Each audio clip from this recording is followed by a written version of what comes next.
بسم اللہ الرحمن الرحیم۔ السلام علیکم ورحمۃ اللہ وبرکاتہ۔ سامعین و ناظرین، آج کی اس ویڈیو میں جنوں کی ابتدا، جنوں کی تخلیق، سب سے بڑے جن کا نام کیا ہے اور قرآن نے اس بارے میں کیا تفصیل بتائی ہے، اس بارے میں بتایا جائے گا۔ لیکن اس سے پہلے آپ سے یہ ضرور گزارش کی جائے گی کہ اگر آپ چینل پر نئے ہیں تو چینل کو سبسکرائب کر دیں، بیل آئیکن کو پریس کر دیں تاکہ ہر نئی آنے والی ویڈیو آپ تک پہنچ سکے۔ چلتے ہیں آج کی ویڈیو کی طرف۔ سامعین ناظرین، جس طرح اللہ تعالیٰ نے انسان کو پیدا کیا اور اس کے بارے میں فرمایا کہ بے شک ہم نے انسان کو بہترین انداز میں بنایا، نبی پاک صلی اللہ علیہ وسلم نے فرمایا کہ انسان اپنی تخلیق میں سب سے اشرف ہے، خوبصورتی اور وضاحت میں دنیا کی کوئی چیز اس کے مد مقابل نہیں ہے۔ اسی طرح جن بھی اللہ تعالیٰ کی مخلوق ہیں جنہیں انسان کی پیدائش سے قبل پیدا کیا گیا۔ اس مخلوق کے وجود کے تمام اکابرین قائل ہیں۔ اسلامی عقائد میں جن کا وجود متفقہ طور پر تسلیم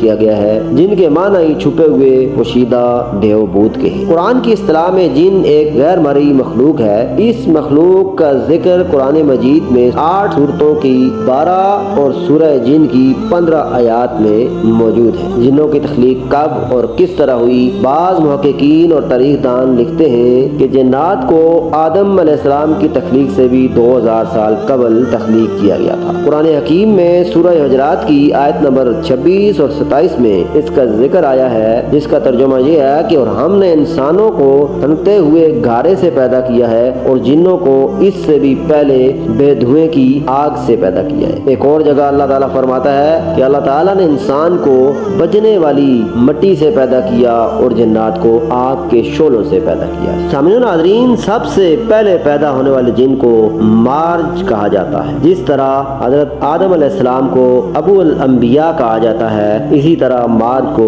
ابو الجن کہا جاتا ہے۔ لغت میں مارج آگ سے بلند ہونے والے شعلے کو کہتے ہیں۔ تفہیم القرآن میں یہ بات ذکر کی گئی ہے کہ جس طرح پہلا انسان مٹی سے بنایا گیا، پھر تخلیق کے مختلف مدارج سے گزرتے ہوئے اس کے جسد خاکی نے گوشت پوست کے زندہ بشر کی شکل اختیار کی اور آگے اس کی نسل نطفہ سے چلی۔ اسی طرح پہلا جن خالص آگ کے شعلے سے پیدا کیا گیا، بعد میں اس کی ذریت سے جنوں کی نسل پیدا ہوئی، جن کا وجود بھی اصلاً ایک آتشی وجود ہی ہے۔ لیکن جس طرح ہم ماز ایک مٹی کا تودا نہیں، اسی طرح وہ بھی ماز شعلہ آتشی نہیں ہے۔ ایک روایت میں آیا ہے کہ جنوں کو جمعرات کو تخلیق کیا گیا تھا، جنوں کو اللہ تعالیٰ نے اپنی عبادت کے لیے پیدا کیا تھا، جس کی تصدیق قرآن حکیم نے ان الفاظ میں کی ہے، وما خلقت الجن والانس الا لیعبدون، اور ہم نے جنوں اور انسانوں کو اس لیے پیدا کیا کہ وہ ہماری عبادت کریں۔ اس آیت مبارکہ سے ثابت ہو رہا ہے کہ انسان اور جن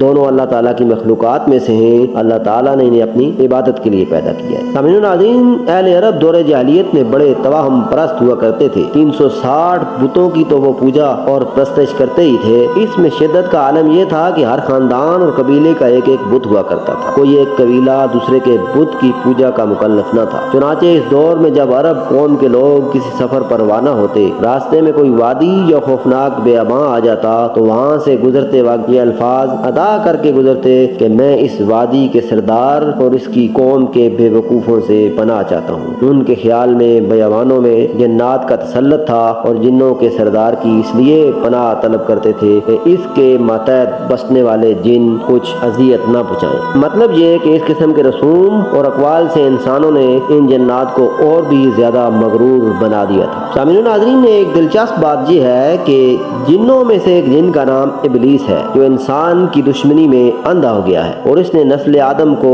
بہکانے کے لیے قیامت تک مہلت دی ہے۔ یہ وہی ابلیس ہے جس نے اللہ تعالیٰ کی نافرمانی کی۔ اللہ تعالیٰ نے جب آدم علیہ السلام کو پیدا کیا تو سارے فرشتوں کو، جنوں کو اللہ تعالیٰ نے حکم دیا کہ تم میرے آدم کو سجدہ کرو۔ سب فرشتوں نے سجدہ کیا، لیکن شیطان اکڑ گیا۔ اس نے کہا کہ میں آدم کو سجدہ نہیں کروں گا۔ اپنی تخلیق پر مغرور ہو گیا۔ اس نے کہا کہ آدم تو مٹی سے پیدا ہوئے ہیں، میں آگ سے پیدا کیا گیا ہوں، لہذا میں آدم سے افضل و اعلیٰ ہوں۔ لیکن اللہ تعالیٰ نے کہا کہ تو نے میرے حکم کی عدولی کی ہے اور میرے آدم کو میرے کہنے پر تو نے سجدہ نہیں کیا ہے۔ اللہ تعالیٰ نے روندہ درگاہ کر دیا اور قیامت تک اس پر اللہ کی اور ساری انسانیت کی لعنت برستی رہے گی۔ قیامت تک اب اس سب سے بڑے جن کو اللہ تعالیٰ نے مہلت دی ہے اور ایمان والے جو ہوتے ہیں وہ اس جن یعنی ابلیس کے وار سے بچتے رہتے ہیں اور بہکاوے میں آ کر اگر گناہ کر دیں تو اللہ رب الجلال سے مغفرت کی دعا کرتے ہیں۔ سامعین و ناظرین، یہ تھی جنات کے متعلق معلومات جو آپ کی